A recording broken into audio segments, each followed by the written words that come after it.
আমরা যারা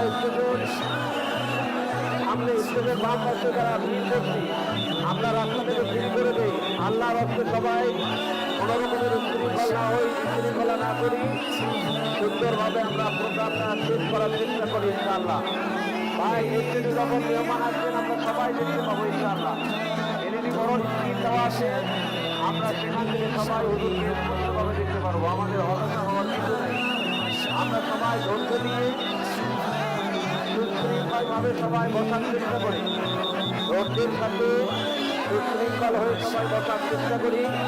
আমরা অনেক ধৈর্যের পরিচয় দিয়েছি, শেষ মুহূর্তে আমরা ধৈর্য হারা না হই, ধৈর্যের বাঁধ আমরা একটু রক্ষা করার চেষ্টা করি।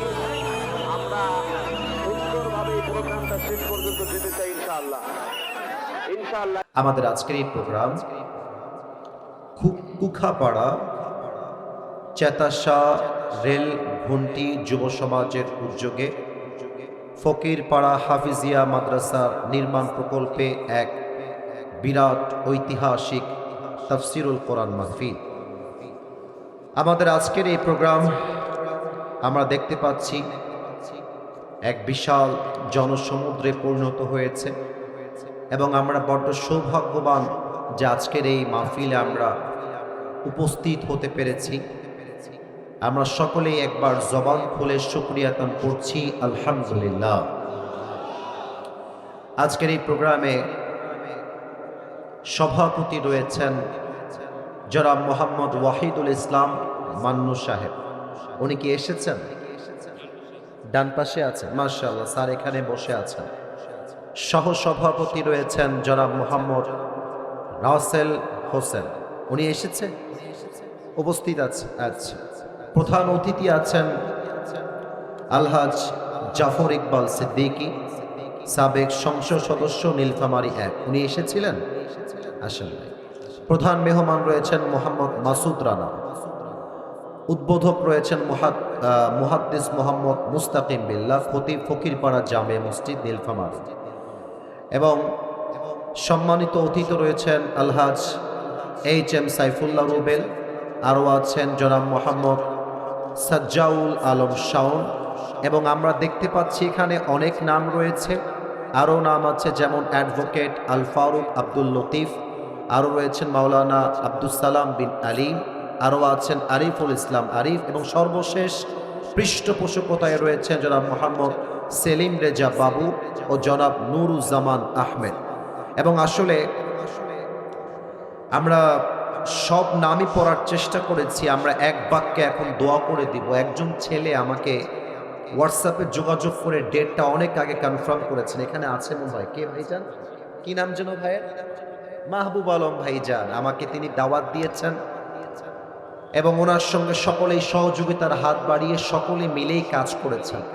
তো আমি দোয়া করে দেই মাহবুব আলম ভাই সহ যারাই রয়েছেন, যুবক ভাইয়েরা দিনরাত পরিশ্রম করে এত বিশাল একটা মাহফিল তার আয়োজন করেছে। আমি দোয়া করি আল্লাহ তাআলা আজ আমাদের সবাইকে যেমন এই কোরআনের বাগানে একসাথে বসার তৌফিক দিয়েছেন, আল্লাহ আমাদের সবাইকে যেন আজকের মতো মৃত্যুর পরেও জান্নাতুল ফেরদাউসে একসাথে বসার তৌফিক দান করে। পড়েন সবাই আমিন। নীলফামারীবাসী, আপনাদের আওয়াজ, আমি বলেছিলাম যে আমি কথা বলার সময় কথা বলা যাবে না, কিন্তু আমি যদি কোনো কথা জিজ্ঞেস করি আপনাদেরকে, ওই সময় যখন রেসপন্স করবেন তথা রিপ্লাই দিবেন আমাকে, এই কথার জোর এতটা হাই ভোল্টেজ হবে যেন কথার সাউন্ডে প্রমাণ হয় যে আমার সামনে কোনো কাপুরুষের সন্তান নয়, সব বীর পুরুষের সন্তানগুলো বসে আছে। আর আপনারা তো আমাকে চেনেন যে আমি আপনাদের কত ভালোবাসি, আর আপনারা এটাও জানেন যে যুবকরা আমাকে অনেক বেশি ভালোবাসে, তাই না?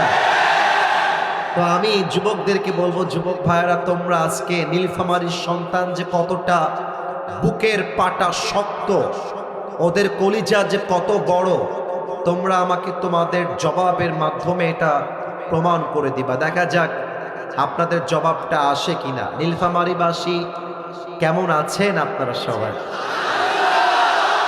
আলহামদুলিল্লাহ, আমিও ভালো আছি। এবং আমার মনে হয় আজকের মাহফিলে 5 থেকে 7 ভাগ এসেছে মুরব্বী ভাইয়েরা, আব্বা জানেরা, আঙ্কেলেরা, আর 95 ভাগ এসেছে আমার কলিজার টুকরা যুবক ভাইয়েরা। পুরো মাহফিল যুবক আর যুবক দিয়ে ভরা। আজকে নীলফামারীবাসীর এই জনস্রোত প্রমাণ করছে আগামীর বাংলাদেশ হবে ইসলামের বাংলাদেশ। এই জনস্রোত প্রমাণ করছে আগামীর বাংলাদেশ কোরআনের বাংলাদেশ। আল্লাহ তুমি এই জনস্রোতকে কবুল করে নাও। পড়েন সবাই আমিন। যেহেতু টাইম ইজ টু শর্ট, আমার কাছে সময় খুব বেশি নেই, আমি আবার অতিরিক্ত রাত করতে পছন্দ করি না। আমার কথা হলো, ওয়াজ শুনে লাভ নাই যদি ফজরের নামাজটা মিস হয়ে যায়। আমি আজকে নিয়াত করে এসেছি এমন কথা বলবো যে কথা অনেকের অপছন্দ হতে পারে, যে কথা অনেকের গায়ে লাগতে পারে। তবে আমি আগে ডিক্লেয়ার দিয়ে দিচ্ছি ভাইজান, আমি আসিফ হুজুর হকের কথা বলবো, কারোর সঙ্গে কোনো আপোষ করতে আমি পারবো না। এটা আমার কথা স্পষ্ট। ইভেন আর একটা কথা আগেই বলে দেই, আমি পার্সোনালি আমার লাইফে I am not connected with any political party in Bangladesh right now at this moment. আমি কোনোভাবে কোনো দলের সাথে রাজনৈতিকভাবে সম্পৃক্ত এই মুহূর্তে নেই। বাট অ্যাজ এ সিটিজেন আমার কিছু দায়িত্ব আছে। দেশের নাগরিক হিসেবে কিছু কথা বলার দায়িত্ব আমার আছে। যেমন আমি আমার ওয়াজে প্রায় বলি, আগামীর পার্লামেন্টে আমরা কোনো নারীকে ক্ষমতার চেয়ারে দেখতে চাই না। আমি আর একটা কথা নাগরিক হিসেবে প্রায় বলি যে আগামীর বাংলাদেশে আমরা এমন একজন প্রধানমন্ত্রীকে দেখতে চাই, আমার দেশের প্রধানমন্ত্রী যেমন বাংলাদেশের পার্লামেন্টে দাঁড়িয়ে দেশের পক্ষে বক্তব্য দিবে, আমার দেশের প্রধানমন্ত্রী চাইলে ঢাকার জাতীয় মসজিদ বাইতুল মুকাররমে দাঁড়িয়ে জুমার খুতবা দেওয়ার যোগ্যতাও রাখবে। এমন প্রধানমন্ত্রী আমরা দেখতে চাই, ঠিক কিনা বলো? এটা বলতে রাজনীতি করতে হবে, দল করতে হবে, এটা আমাদের সকলের চাহিদা, এটা আমাদের সকলের দাবি। আসেন আমরা আল্লাহর নামে একটা তাকবীর দিয়ে সোজা আল কোরআন থেকে তাফসীর করা শুরু করে দেই। এটা কাশি দেন। আমি আসতে দিলাম, আপনারাও আসতে দিলেন, তাহলে হইল মিয়া। আচ্ছা, আর একবার আমি জোরে দিচ্ছি। দেখা যাক তাকবীরের আওয়াজ ভেসে আসে কিনা আপনাদের কণ্ঠ দিয়ে। আমি একটু সময় দিচ্ছি, রিল্যাক্স হয়ে যান, আওয়াজ যেন কমে না যায়। লিল্লাহি তাকবীর, নারায়ে তাকবীর। আমি আসলে ঠান্ডা মাথায় কথা বলতে চাই, এই জন্য এই না আবার কে হাসছে ওদিকে? বাচ্চা হারালেও আমি আছি, আমি বলে দিব, এসে দিয়ে যাবে কেউ, কিন্তু কথা বলা যাবে না। বাচ্চার নাম কি বলেন? রাফিক নাম? রাফিক। কবরস্থান মোর বাড়ি, বাবুটা হারিয়ে গিয়েছে, বিশাল গ্যাঞ্জাম, আপনাদের ওই রাস্তায় পুরো ব্লক দেখলাম, মানুষ আর মানুষ। আমি বলবো বাবু তুমি যেখানে আছো, রাফিক নাম, তুমি স্টেজের কাছে চলে আসো বাবু, আমরা তোমাকে তোমার মায়ের কাছে বাবার কাছে পৌঁছায় দিব ইনশাআল্লাহ। আমি আবারও বলছি, রাফিক নামে একজন বাবু বাচ্চা হারিয়ে গিয়েছে। যদি কোনো হৃদয়বান ব্যক্তি পেয়ে থাকেন আশেপাশে, মেহেরবানি করে আমাদের কাছে পৌঁছে দিবেন। আর একবার আমি সবাইকে আবদার রাখছি, আমি 1 থেকে 3 গুনবো। আল্লাহর কসম করে বলছি, আমি কোনো অহেতুক কথাবার্তা বলার জন্য আজকের এই মাহফিলে আসি নাই। আমি কনস্ট্রাকটিভলি প্রত্যেকটা কথাকে রেফারেন্স ভিত্তিক আমি রিপ্রেজেন্ট করতে চাই নীলফামারীর মাহফিল। So I need the space, I need that environment over here. আমার ওই পরিবেশ লাগবে। আমি 1 থেকে 3 বলছি, এই 1 থেকে 3 গুণার মাঝেই যেন পরিবেশটা পিন পতন নীরব হয়ে যায়। আর কেউ যদি কথা বলে আমাকে একটু দেখাই দিবেন যে হুজুর এই যুবকটা কথা বলতেছে। 1 2 আস্তাগফিরুল্লাহ আস্তাগফিরুল্লাহ 3 নীলফামারীবাসী, আমি কোরআন থেকে আজকে তাফসীর করবার জন্য একটি আয়াত তেলাওয়াত করেছি, সূরাতুন নাহলের 89 নাম্বার আয়াত। আপনাদের উত্তর দেওয়ার পালা। সূরাতুন নাহলের কত নাম্বার আয়াত? ও ভাইজান, পুরো বাংলাদেশ শুনবে, এত আসতে বললে মানবো না। কত নাম্বার আয়াত বলেন? আউযু বিল্লাহি মিনাশ শাইতানির রাজীম। ওয়া নাযালনা আলাইকাল কিতাবা তিবয়ানান লিকুল্লি শাইইন ওয়া হুদান ওয়া রাহমাতান ওয়া বুশরা লিল মুসলিমিন। Allah says in this ayah, I have sent this Quran which is explaining everything in this world. Allah বলছেন, আমি এমন একটা কিতাবে পৃথিবীতে নাজিল করে দিয়েছি, মানব জীবনে এমন কিছু দরকার যা আমি আল্লাহ বলি নাই, তা কখনো হতেই পারে না। তাও তো সুবহানাল্লাহ কইতে পারলেন না আপনার সবাই। এবার একটা ইমানি প্রশ্ন করছি, সবাই মিলে উত্তর দিবেন। আমার হাতে যে কিতাবটা আছে, কিতাবটার নাম যেন কি? নীলফামারীর সাউন্ড পাইলাম না। কিতাবটার নাম কি? আল্লাহ বললেন এই কিতাবে তোমার যা দরকার তাই আছে। তার মানে কি? পার্লামেন্টে কি লাগবে তাও আছে, রাজনীতি লাগবে কি করতে হবে তাও আছে, অর্থনীতি করতে কি লাগবে তাও আছে, বিয়ে করেছেন বউকে চালাবেন কেমন করে তাও আছে। যা যা লাগবে তা যে এই কোরআনে আছে। ইমানের প্রশ্ন কিন্তু ভাইজান, জবাব যেন আসতে না আসে। কোরআনে যে সব কথাই আল্লাহ বলে দিয়েছে, এই বিশ্বাস কি আমার আপনার আছে না নাই? যদি থাকে তাহলে আজকে ওয়াজ শুনে বাসায় যাওয়া লাগবে। কারণ অনেকে অনেক সময় অনেক কথা বলে, তারা বলে যে রাষ্ট্র আলাদা কোরআন আলাদা। অনেকে আবার মিডিয়ার সামনে বলেই দেয় রাজনীতি আলাদা কোরআন আলাদা। অনেকে বলে পার্লামেন্ট আলাদা কোরআন আলাদা। আমি আপনাদের সামনে নিরপেক্ষ একটা কথা বলে দিয়ে গেলাম, যারা আল কোরআনকে সামনে রেখে রাজনীতি করতে চায় না, তারাই বাংলাদেশে দুর্নীতি করতে চায়। আমার নীলফামারীর ভাই, আসুন আমরা আজকে কোরআন থেকেই জানবো আসলে কোরআনে সব কিছু আছে নাকি নাই। আচ্ছা, আমি যদি আজকে প্রশ্ন করি মাহফিলের শুরুতেই যে, রাগ করবেন না কিন্তু, আমি ভালোবেসে প্রশ্ন করছি, উত্তর দেওয়া লাগবে না, আমি প্রশ্ন করব, আবার আমি সামনে এগিয়ে যাব। আমি যদি বলি আজকে ফজরের নামাজের পরে কয়জন ব্যক্তি আছেন যারা আল্লাহর এই কোরআনটা তেলাওয়াত করেছেন, দেখবেন হাত খুব বেশি একটা উঠবে না। আচ্ছা, হাত যদি জাস্ট টু সে ধরে নিলাম যে 20 জন লোক হাত তুলেছে যে হুজুর ফজরের নামাজের পরে আজকে আমি কোরআনটা তেলাওয়াত করেছি, মাশাআল্লাহ 20 জন লোক পাওয়া গেল কথার কথা। আমি যদি সেকেন্ড প্রশ্ন ছুড়ে দেই, মাশাআল্লাহ আপনারা কোরআন তেলাওয়াত করেছেন, আচ্ছা আপনাদের মাঝে কয়জন তেলাওয়াত করার সময় অর্থটা বুঝে বুঝে পড়েছেন, তারা হাত তোলেন, দেখবেন হাতটা আরো কমে যাবে। আমি যদি বলি অর্থ পড়েছেন 5 জন, আমল করেছেন কয়জন, দেখবেন হাতটা আরো কমে যাবে। আমি যদি বলি আমল করেছেন 3 জন, কিন্তু রাষ্ট্র চলবে আল কোরআন দিয়ে, আইন চলবে কোরআন দিয়ে, পুরো দেশ চলবে কোরআন দিয়ে, এটার জন্য রাস্তায় নেমেছেন কয়জন, দাওয়াত দিয়েছেন কয়জন, দেখবেন হারিকেন দিয়েও আর লোক খুঁজে পাওয়া যাবে না। এখন আমি একটা এক্সাম্পল দিব, যে এক্সাম্পলটা আমি শুনেছি আমাদের প্রিয় আল্লামা দেলোয়ার হোসেন সাঈদী হুজুরের থেকে। আপনারা নাম শুনেন নাই সবাই? আপনারা কি আল্লামা সাঈদীকে সবাই ভালোবাসেন না? আল্লামা সাঈদী এমন এক একক ব্যক্তি যাকে আওয়ামী লীগরাও মনে মনে ভালোবাসতেন। আল্লামা সাঈদী এমন এক একক ব্যক্তি যাকে বিএনপির ভাইরাও ভালোবাসে, আর ভিন্ন দলের নাম তো নিলামে তারা কলিজাতে ভালোবাসে। এটা হচ্ছে আল্লামা সাঈদী, এক ইতিহাসের নাম।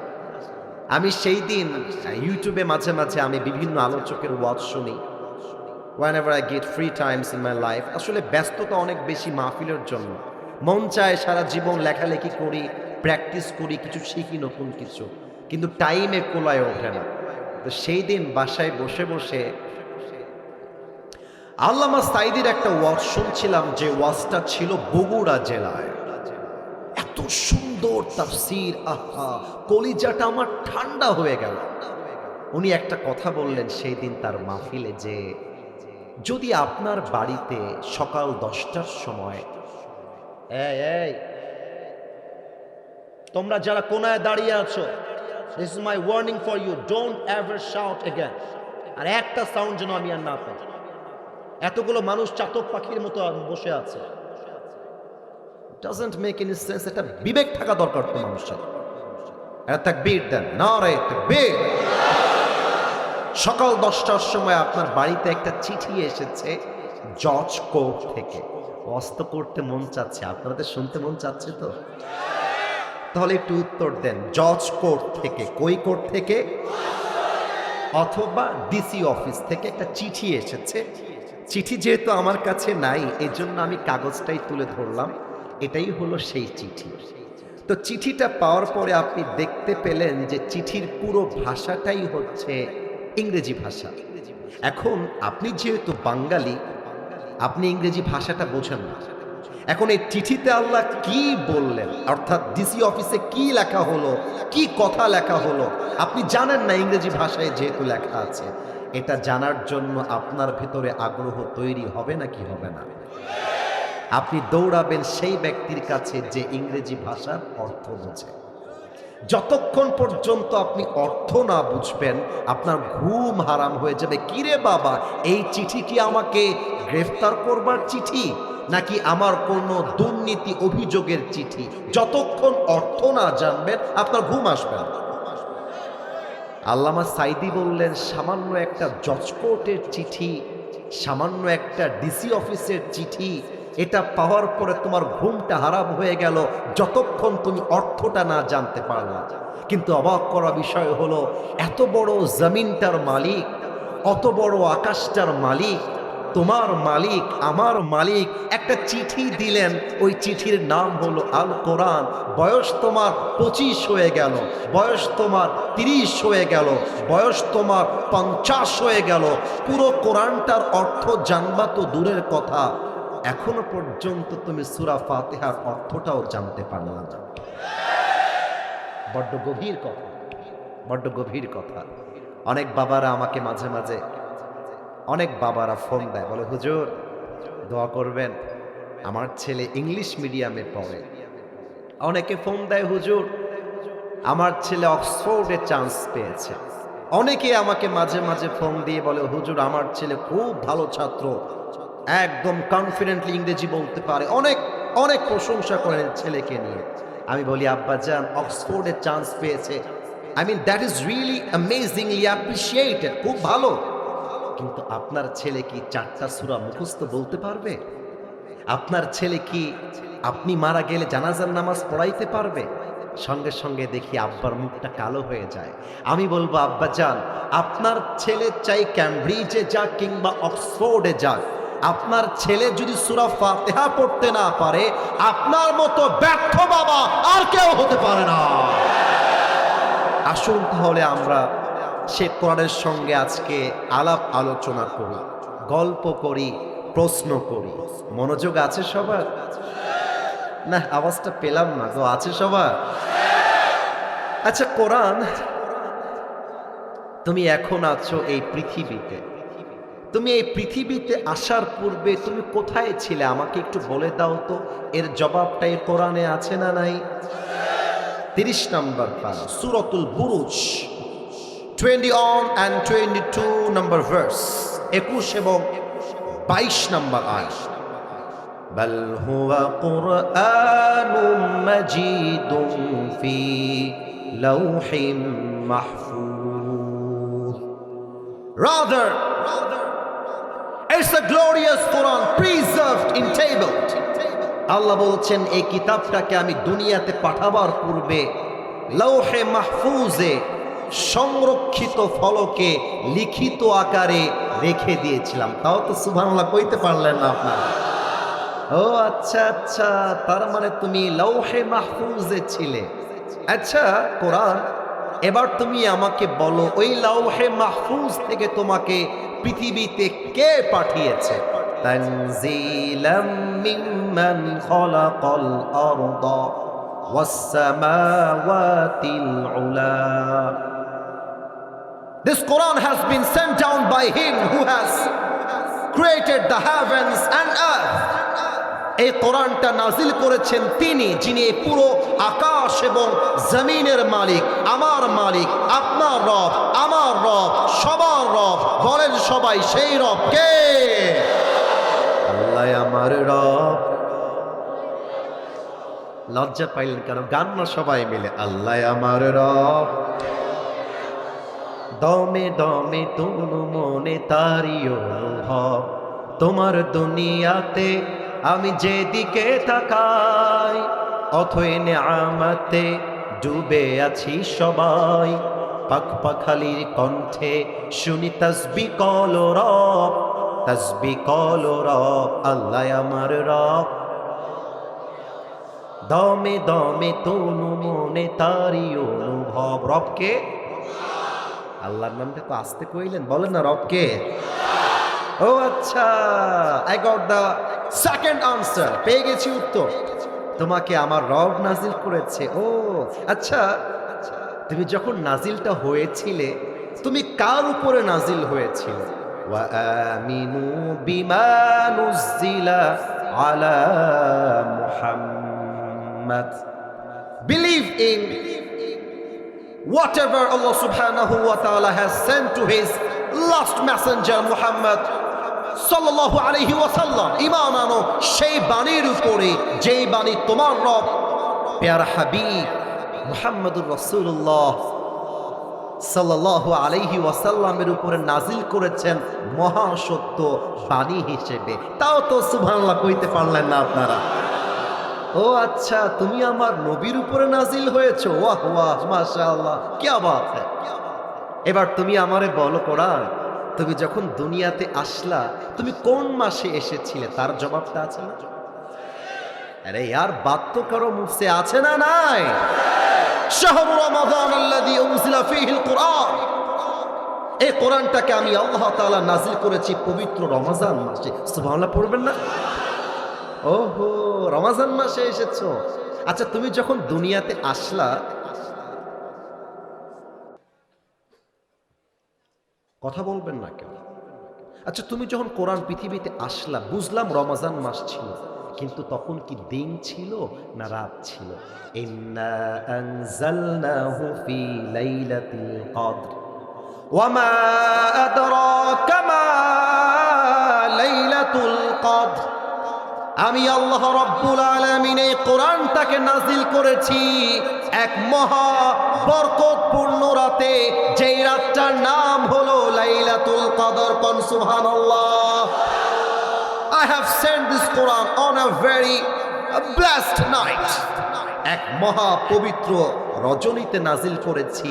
সে রজনী হচ্ছে লাইলাতুল কদর, তথা এমন একটা রাত, লাইলাতুল কদরি খায়রুম মিন আলফি শাহর। হাজার মাস ইবাদত করলে যে সওয়াব হবে, এই এক রাত ইবাদত করলে তার চাইতে অধিক সওয়াব আল্লাহ আপনার আমলনামায় লিখে দেবে।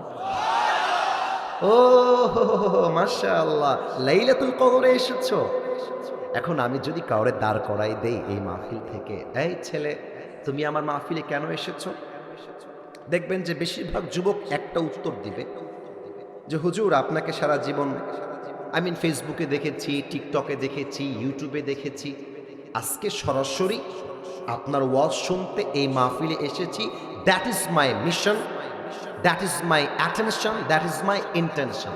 এটাই হচ্ছে আমার উদ্দেশ্য। আপনারা যে উত্তরটা দিবেন, আমি যে গ্যাস করে বললাম, আমি কি ভুল বললাম না ঠিক বললাম? আপনাদের নীলফামারী শহর হয়ে আমি আসলাম। একটা সিক্রেট বলে দিই, আমি কিন্তু আজকে ছিলাম সৈয়দপুরে, আপনাদের পাশেরই জেলা, যেখানে আপনাদের এয়ারপোর্ট রয়েছে। তো উপজেলা, এখান থেকে তো বেশি দূর না, মনে হয় 30 মিনিট বা 45 মিনিট হবে, তাই না ভাইজান? সৈয়দপুর। তা আপনারা এই যে নীলফামারী শহরে আমি আসলাম, দেখলাম অনেক অনেক ব্যাংক আছে, ডাচ বাংলা আছে, ইসলামী ব্যাংক আছে। মনে করেন এই কালকে কি বার? সোমবার। সকালবেলা আপনি ব্যাংকে গিয়েছেন, আমি একটু মাইক থেকে পেছনে গেলাম। ব্যাংকে গিয়ে আপনি ব্যাংকের অফিসারের সামনে চেয়ারে বসেছেন। অফিসার বলছে, sir how can I help you? আমি আপনাকে কেমনে সহযোগিতা করতে পারি স্যার, বলেন আপনি কেন এসেছেন? আপনি যদি বলেন স্যার আমি যে কেন এসেছি আমি জানি না, স্যার বলবে একে বের করো এখান থেকে, গেট আউট ফ্রম হিয়ার, বের হও। তুমি কেন এসেছো তুমি জানো না। তার মানে মানুষ যেখানেই যাক, প্রত্যেকটা যাওয়ার পেছনে, আসার পেছনে, প্রত্যেকটা জিনিসের পেছনে একটা উদ্দেশ্য আছে না নাই? আচ্ছা কোরআন, তুমি যে পৃথিবীতে এসেছো,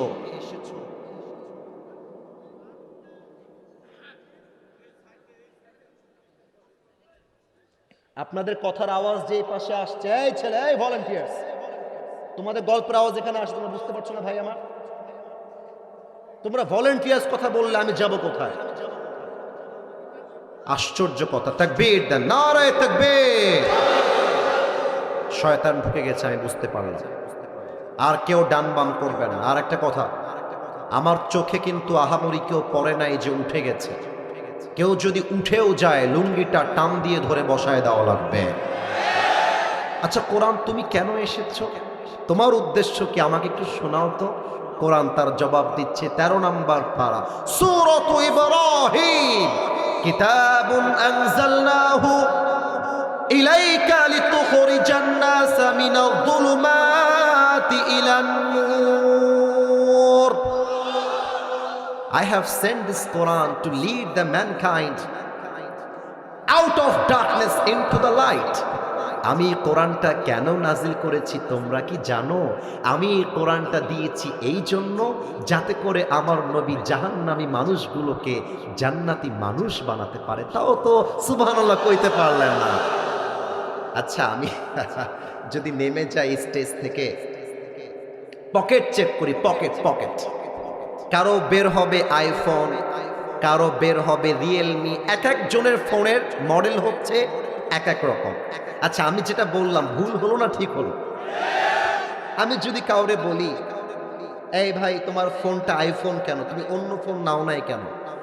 বেশিরভাগ আইফোন ইউজার বলবে হুজুর আইফোনটা খুব ইজিলি ইউজ করা যায়, স্মুথ, কাজ করে খুব স্মুথলি, তাই আমি আইফোনটাকে অ্যাকসেপ্ট করেছি। ও আচ্ছা আচ্ছা, এটাই তোমার লাভ। আচ্ছা আসিফ হুজুর, আপনার চোখ তো আছে দেখা যায়, চশমা পরলেন কেন, লাভ কি? আমি বলবো ভাইজান, এই চশমাটা খুলে ফেললে আবজা আবজা দেখি, পরে ফেললে ক্লিয়ার দেখি। ও আচ্ছা আচ্ছা ভাইজান, আপনি এই কোটিটা কেন পরেছেন? ভাইরে ঠান্ডার সময় তো ঠান্ডা লাগে, তাই এটা পরে ঠান্ডা কভার করছি। এই প্রিয় বোন, তুমি হিজাব আর নেকাব পরেছো কেন, লাভ কি? বলে হুজুর, আমার তো পর্দার বিধান ফরজ, আমি এটা দিয়ে আমার বিধানটা পালন করছি, এটা লাভ হলো এটা আমার বাড়িকে কভার করে ঢেকে রাখে। আচ্ছা, তার মানে মানুষ যা করে প্রত্যেকটা কাজের পেছনে একটা লাভের ধান্দা আছে না নাই?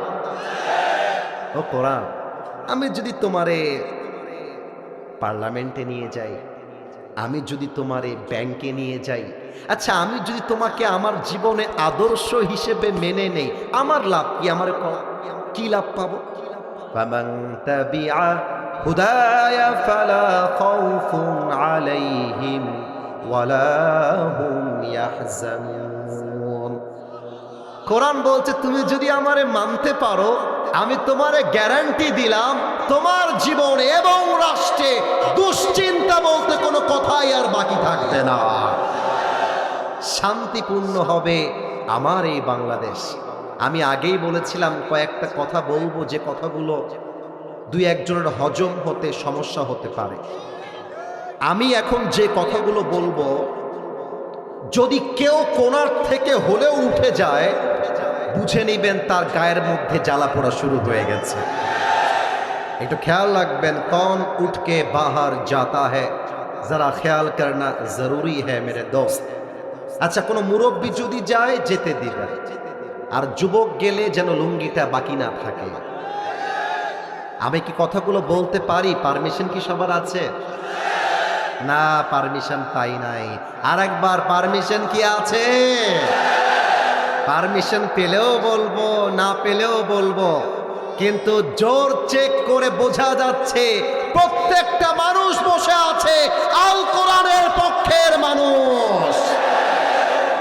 আচ্ছা কোরআন, তুমি আমারে বলো, আমি যদি তোমাকে পার্লামেন্টে নিয়ে যাই, তুমি আমাকে এমন কি আইন বলে দিবে যে আইন দিয়ে আমি আমার শহীদ ওসমান হাদি ভাইয়ের খুনের বিচার করতে পারবো? কোরআন, তুমি আমাকে এমন কিছু আইন বলে দাও যে আইনের মাধ্যমে চাঁদাবাজি বন্ধ হয়ে যাবে।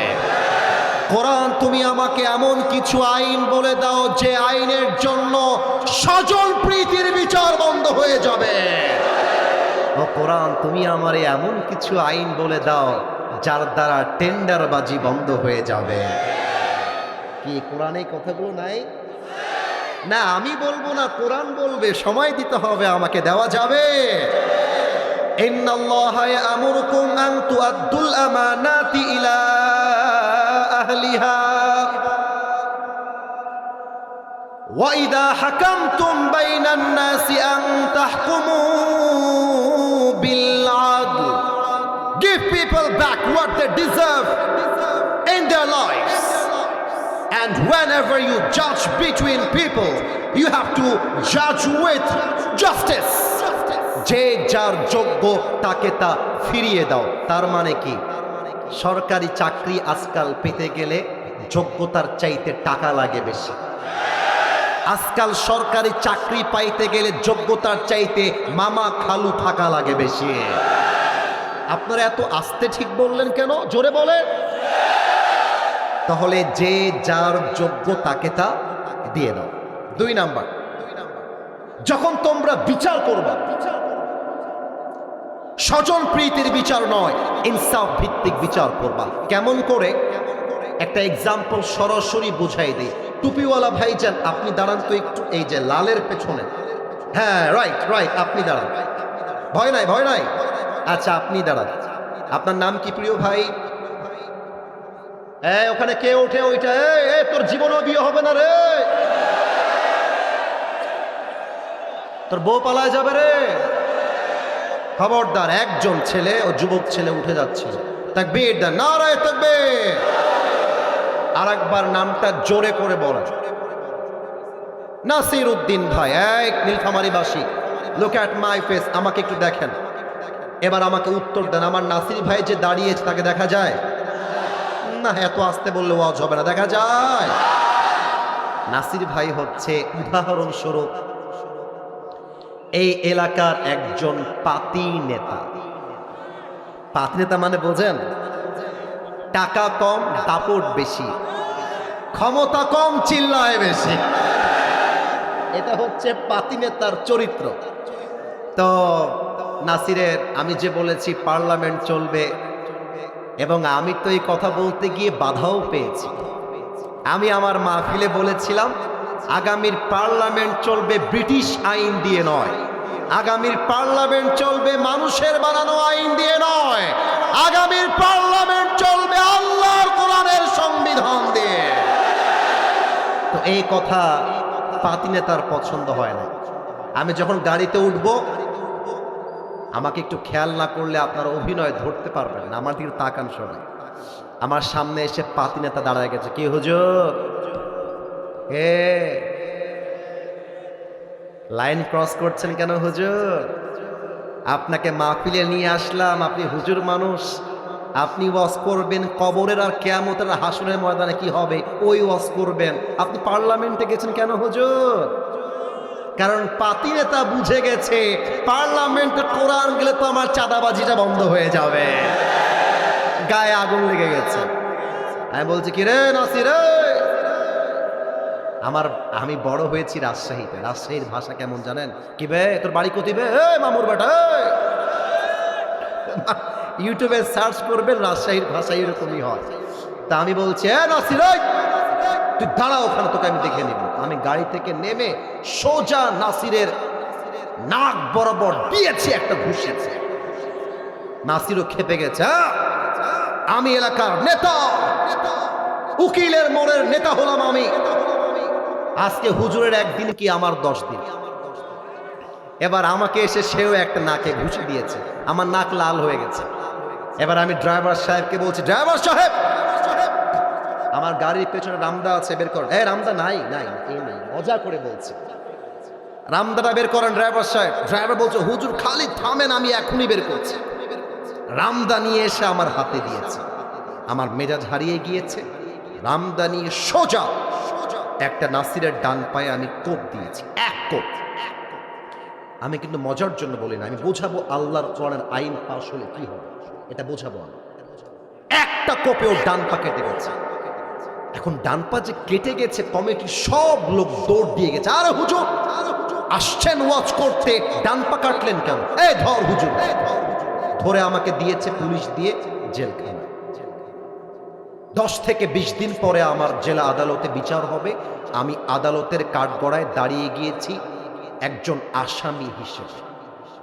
এবার জজ কোর্টের যিনি বিচারক আছেন তিনি বলছেন, হুজুর আপনি তো কাজটা ঠিক করেন নাই, আপনি তার ডান পা কাটলেন কেন?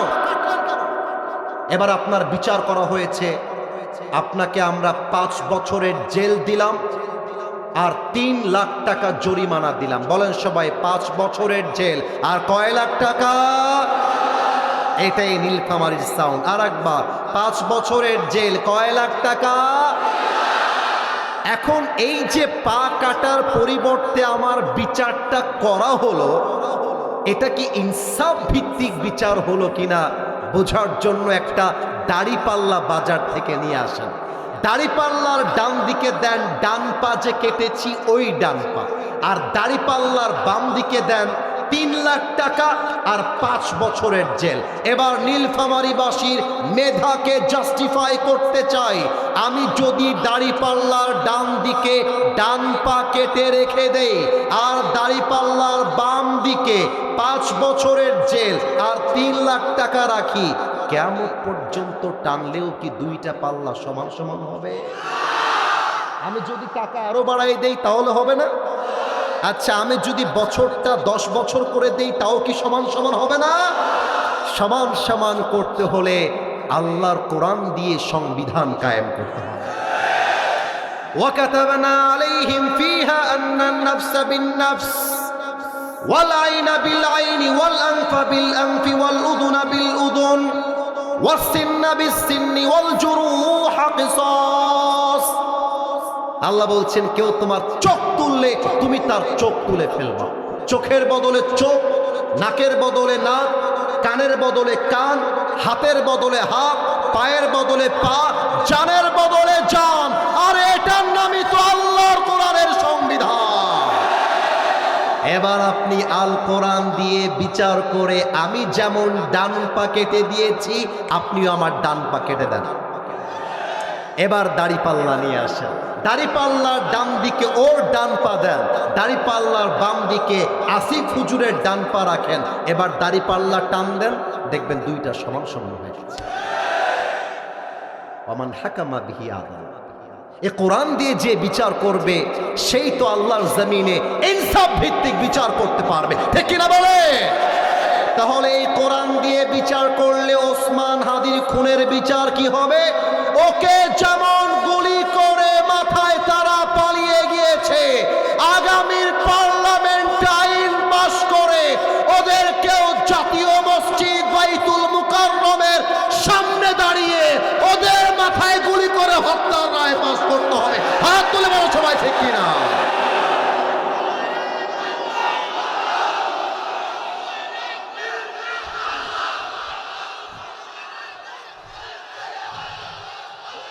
শহীদ ওসমান হাদি আমাদেরকে শিখিয়ে দিয়েছে বিড়ালের মতো 500 বছর বেঁচে থাকার কোনো দাম নাই। আরে বাঁচতে হলে সিংহের মতো 1 ঘন্টা আমরা বাঁচতে চাই। বলো বীর আমি চির উন্নত মম শির, শির নেহারি আমারই নত শির ওই শিখর হিমাদ্রির। বলো বীর, বলো মহাবিশ্বের মহাকাশ পাড়ি, চন্দ্র সূর্য গ্রহ তারা ছাড়ি, ভুলক দুলক গোলক ভেদিয়া খোদার আসন আরশ ছেদিয়া উঠিয়াছে চির বিস্ময় আমি বিশ্ববিধাত্রীর। বলবীর আমি চির উন্নত শির, ঠিক কিনা বলে? অতএব 1 নাম্বার কথা, যে যার যোগ্য তাকে তা ফিরিয়ে দাও, আর বিচার যখন করবা ইনসাফের বিচার করবা। এবার এক্সাম্পল দিব ফ্রম মাই ওন স্টেজ, যেখানে আমি বসে আছি। আমাকে একটু বলেন, আমাকে কি কোনো মতে দেখা যায়? তোমাদের দেখতে একটু কষ্ট হচ্ছে আমি জানি, এই যে এখানে এটা আছে তো তাই দেখা যায় না, কিন্তু দেখা না গেলে কি হবে? ভালোবাসা তো আমাদের অন্তরে আছে যুবক ভাইরা, তাই না? একটু আমার ডান হাতটা খেয়াল করবেন, কেউ যেন আমাকে মিস না যায়। ডান হাত দেখাটা, ডান হাত দেখা যায়? এই যে দাঁড়িয়ে থাকা এরা কথা কয় না, দেখা যায়? আমার পাশে যে আমার আব্বাজান বসে আছেন, আব্বাজানকে কি দেখা যায়? এবার একটা বাস্তবিক উদাহরণ দিচ্ছি, খেয়াল করুন। আমাদের যিনি বসে আছেন আমার রাইট সাইডে, উনি হচ্ছেন আমাদের নীলফামারীর 2 আসনের এমপি। কথার কথা আমি হলাম এমন একজন ছেলে যে রিক্সাওয়ালার ছেলে, আর ওনার ছেলে এমপির ছেলে। কথা কি বোঝা যায়? তাহলে আমরা 2 জনের ছেলে পেলাম, এক এমপির ছেলে আর একজন কিওয়ালার ছেলে। কে রিক্সাওয়ালার ছেলে বলতে মনে হয় লজ্জা পাচ্ছেন? আরে গৌরব নিয়ে বলবো, কারণ কি? আমার বাবা রিক্সা চালায় খায়, আমার বাপ তো আর দুর্নীতি করে খায় না, আমার বাপ তো চালাবাজি করে খায় না, আমার বাপ তো সুদের টাকায় ঘুষের টাকা আমাকে চালায় না। I feel so proud of it, আমি গৌরব করি। তাহলে আর একবার উত্তরটা জোরে দিবেন, একজন এমপি ওয়ালার ছেলে আর একজন কিওয়ালার ছেলে। আমি হলাম সেই রিক্সাওয়ালার ছেলে। আমি একটা অন্যায় করে ফেলেছি, এমপির ছেলেও সেই অন্যায় করেছে। এই ড্রোন উঠছে, ওটাকে ওর কাজ করতে দাও, গ্রামের চাচাতো ভাইয়ের মতো কাজ করতে যেও না। আরে ড্রোন কেন, মিসাইল আসলে আমাদের চোখ ডান বাম হবে না যুবক ভাইরা আমার। এখন এমপির ছেলেকেও পুলিশ গ্রেফতার করেছে, রিক্সাওয়ালার ছেলেকেও পুলিশ গ্রেফতার করেছে। আল কোরআনের বাংলাদেশ মানে হচ্ছে রিক্সাওয়ালার ছেলের যেই বিচার হবে এমপির ছেলেরও সেই বিচার হওয়া লাগবে। এমপির ছেলেকে তোমরা টাকা দিয়ে আর ক্ষমতা দিয়ে ছেড়ে দিবা, আর রিক্সাওয়ালার ছেলেকে তোমরা 100তে 100 আইন দেখিয়ে জেলখানায় রাখবা। এটা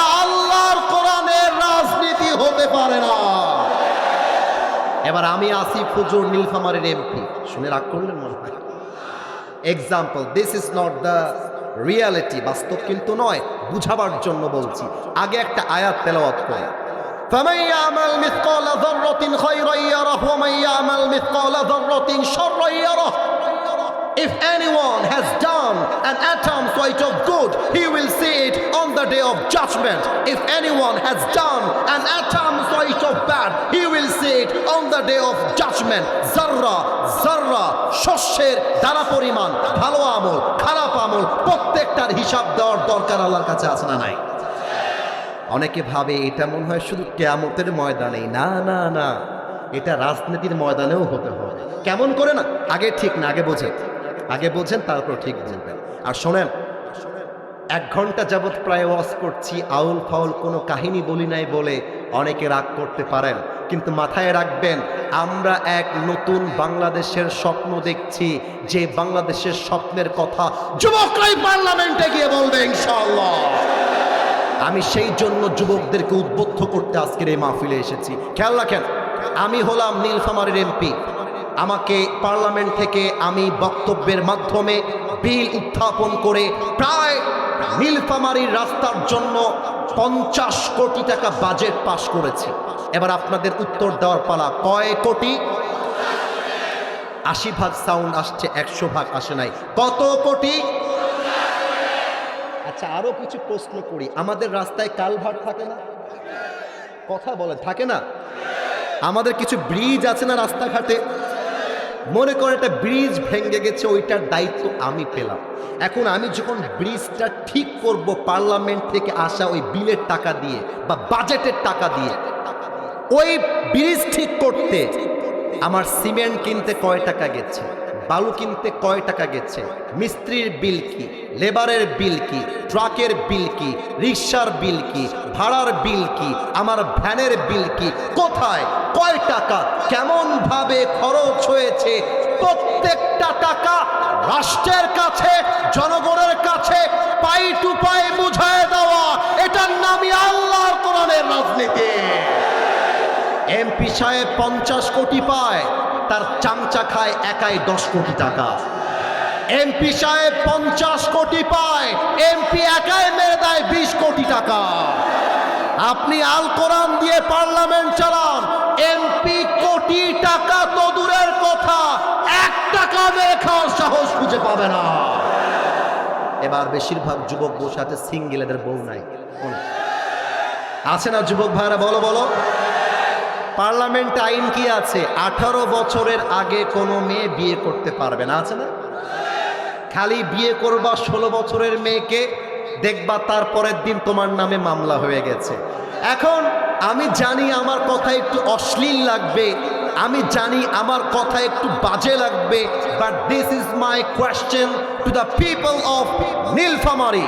সবাইকে আমি সোজা ভাষায় প্রশ্ন করব, জবাব যদি আসলেই বাস্তবে হয় আমাকে ঠিক বলে জবাব দিবেন, আর আমি যদি ভুল হই আমাকে বেঠিক বলে জবাব দিবেন। আমার প্রশ্ন পার্লামেন্টের কাছে, আমার প্রশ্ন জজ কোর্টের কাছে, আমার প্রশ্ন রাষ্ট্রের কাছে, 18 বছরের আগে কোনো মেয়ে যদি হালালভাবে বিয়ে না করতে পারে, তাহলে 16 বছরের মেয়ে টিকটকে জামা খুলে নাচতে পারে কেমন? 18 বছর আগে কোনো মেয়ে যদি বিয়ে করতে না পারে, ওই মেয়েটা রংপুরের পার্কে গিয়ে বয়ফ্রেন্ড নিয়ে প্রেম করতে পারে কেমন করে? That is my question. ও 18 বছর আগে টিকটক করলে কোনো আইন নাই, 18 বছরের আগে বয়ফ্রেন্ড নিয়ে হোটেলে রাত কাটালে কোনো আইন নাই। আইন হবে শুধু বিয়ে করলে। আমি বলতে চাই বাংলাদেশ চলছে আল কোরআন দিয়ে নয়, বাংলাদেশ চলছে আমেরিকা তথা পশ্চিম কালচারের সভ্যতা দিয়ে। আমি বলবো যুবকের বয়স হয়ে গিয়েছে, বিয়ে দিয়ে দেন। আপনার মেয়ে বালেগা হয়ে গিয়েছে, বিয়ে দিয়ে দেন। এখন অনেক বাবা বলবে হুজুর কিভাবে বিয়ে দিব, হুজুরের কাছে তো টাকা নাই। ও মাথায় রাখবা, যেই মেয়ের বাবারা টাকা ছাড়া মেয়েকে বিয়ে দিতে চায় না, ওই রকম বাবার কপালে বুইরা টাকলা জামাই ছাড়া ভালো জামাই জোটে না। আর মেয়েদের কথা কি বলবো, অনেক মেয়ে দেখবা বোরকা পরে এমন ভাবে, माशाअल्लाह यार ये लड़की तो अभी के अभी जन्नत से भाग के दुनिया में आई है माशाअल्लाह। কিন্তু আমি যখন দেখি টিকটকে মেয়েরা বোরকা পরে নাচে, আমি যখন দেখি পার্কে গিয়ে মেয়েরা বোরকা পরে বাদাম খায় আর প্রেম করে বেড়ায়, আমি আসিফ হুজুরের বলতে মনে চায় উপরে ফিটফাট ভেতরে পুরোটাই সদল খায়।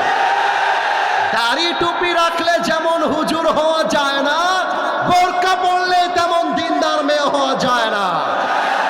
এবার তোমরা আমার দিকে তাকায় বলো, আমার মুখে যা আমি এই লম্বা লম্বা দাড়ি রেখেছি, হ্যাঁ নীলফামারীর যুবকেরা, আমাকে দেখতে কি আনস্মার্ট লাগতেছে? জোরে বলো, আনস্মার্ট লাগতেছে? দাড়িটা আমাকে খ্যাত লাগতেছে? কোন অ্যাঙ্গেলে আমাকে অযোগ্য মনে হচ্ছে? অনেক মেয়ে আছে, আমরা যখন নবীকে ভালোবেসে কোরআনকে ভালোবেসে লম্বা লম্বা দাড়ি রেখে দেই, অনেক মেয়ে আছে বাংলাদেশে, তোমরা একমত হবা, দাড়ি দেখলেই ওদের গায়ের মধ্যে জ্বালা পড়া শুরু হয়ে যায়। অনেক মেয়ে আছে দিনদার ভালো ছেলে পছন্দ হয় না, গাঞ্জাখোর দেখলে ঠিকই ওই মেয়েদের পছন্দ হয়ে যায়। আমি বলবো আজকের মাহফিলে যেই মেয়েদের দাড়িওয়ালা পছন্দ না, এদের জন্য বিটিএস এর হিজড়া ছাড়া সেকেন্ড কোনো অপশন আমাদের কাছে না। আরে যেই মেয়ে দাড়ির জন্য আমাকে বিয়ে করতে চায় না, সে তো আমার বাড়ির বউ হওয়ার যোগ্যতাই রাখে না। আর যে আমাকে দাড়ির জন্য বিয়ে করতে চায়, সেই তো আমার বাড়ির বউ হওয়ার যোগ্যতা রাখে। আর অনেক মেয়েরা এসেছেন, I salute all the women in this program, I respect them, I really salute them from my heart। সবাইকে আমি সম্মান জানিয়ে বলবো, বোন, পুরুষের মন নিয়ে খেলা বন্ধ করে দেন। মাথায় রাখবা, আজকাল অনেক মেয়ের কাছে পুরুষের মন নিয়ে খেলা ব্যবসার মতো হয়ে গেছে। বলতে খুব বাজে, খুব বাজে, খুব বাজে, তাও বলছি, কিছু মেয়ের স্বভাব আজকে এক ছেলে, কালকে আর এক ছেলে, কালকে আর এক ছেলে, তারপর আর এক ছেলে। বিয়ের আগে কত জায়গায় যে ইজ্জত নষ্ট করে তার গুণা শেষ করে যাবে না যুবক। তবে আমরা সব মেয়েকে এক পাল্লায় মাপতে চাই না। আমরা বলতে চাই যেই মেয়েরা আসলেই দিনদার হবে, তার জন্য আল্লাহ তাআলা আলীর মতো দিনদার যুবককে রেডি করে দিবে। আপনি 4 ঘাটে পানি খেয়ে আসলে আপনার স্বামী 10 ঘাটে পানি খেয়ে আসবে। আর যুবক, তোমরা ঠিক ঠিক বেশি বইল না, তোমরাও খুব বেশি সুবিধার না। মাথায় রাখবা, আল খাবিসাতু লিল খাবিসিনা ওয়াল খাবিসুনা লিল খাবিসাত ওয়াত তাইয়িবাতু লিত তাইয়িবিনা ওয়াত তাইয়িবাতু লিত তাইয়িবাত। যে যেমন তার বউ হবে তেমন। তুমি বেটা 10 জায়গায় মুখ দিবা, তোমার বউ 20 জায়গায় মুখ দিয়ে বাসায় আসবে। অতএব নিজে ভালো তো দেশ ভালো, নিজে ভালো তো সমাজ ভালো। অতএব আমার কথা, যুবকদের শীতকাল এসেছে, বিয়ে দেওয়াই লাগবে। আমি আমার মাঝে বলেছিলাম, শীতকালে যার বউ নাই তার বাড়িতে কিছুই নাই। আরে শীতকালে কম্বল দিয়ে শীত দূর হবে না, ল্যাপ দিয়ে দূর হবে না। যুবকদের শীত দূর করতে যুবকদের ঘরে ঘরে বইয়ের দরকার। এবারের সংগ্রাম বিয়ের সংগ্রাম, এবারের সংগ্রাম চরিত্র রক্ষার সংগ্রাম, এবারের সংগ্রাম গার্লফ্রেন্ডকে বাদ দিয়ে বউ ধরার সংগ্রাম।